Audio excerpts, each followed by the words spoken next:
మన దేశంలో చాలా సార్లు గర్భసంచి రిమూవల్ అన్నెసెసరీగా జరుగుతుంది. మీరు ఒక గవర్నమెంట్ హాస్పిటల్కి వెళ్ళి అక్కడ గర్భసంచి ఎందుకు తీస్తున్నారు అని అడగండి. క్యాన్సర్ ఉంటే తీస్తారు, చాలా ఫైబ్రాయిడ్స్ ఉండి వాటి మూలంగా మందులు పనిచేయకుండా పీరియడ్స్ హెవీగా అవుతుంటే తీస్తారు.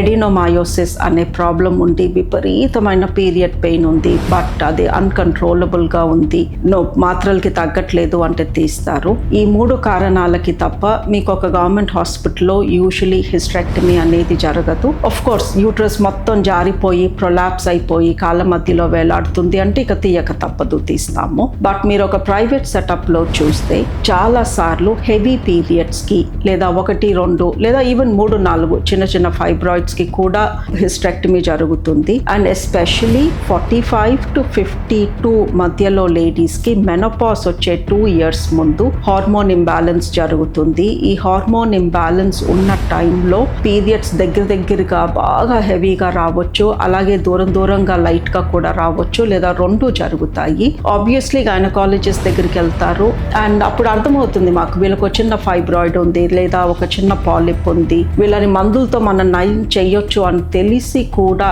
చాలా మంది హిస్టరెక్టమీ రికమెండ్ చేస్తారు. బికాస్ మీకు ఆలోచిస్తే అర్థమవుతుంది, ఒక ప్రైవేట్ సెటప్లో క్లినిక్లో చూసి మందులు ఇచ్చే కన్నా హిస్టరెక్టమీ చేస్తే అది మాకు కూడా బెనిఫిట్ అవుతుంది.